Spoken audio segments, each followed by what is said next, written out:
আমার জীবনে অনেকগুলা ভুল সিদ্ধান্ত, ভুল কাজ আছে আমার জীবনে। আমি মানুষ হিসেবে অনেক ভুল করছি।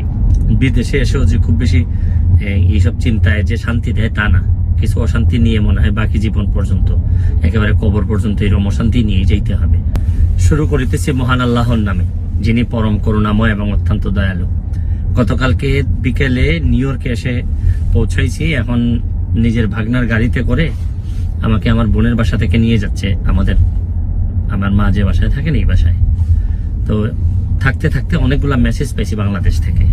যদিও এটা নিয়ে খুবই আমি চিন্তিত ছিলাম বা কথা বলা দরকার আমি ভাবতেছিলাম। এটা আসলে আমি আপনাদের কাছে মানে আল্লাহর রাস্তে চাই যে এটা বন্ধ করতে হবে। এটা যদি বন্ধ না করেন মানে অনেক মানুষের অনেক নির্যাতন হয়, অনেক কষ্ট হয়। আমি অন্তত মনে করি আমার মাধবপুর সোনারঘাটের মানুষ যারা আছেন, প্লিজ আমি আপনাদের কাছে চাই যে আমার জীবনে অনেকগুলা ভুল সিদ্ধান্ত, ভুল কাজ আছে আমার।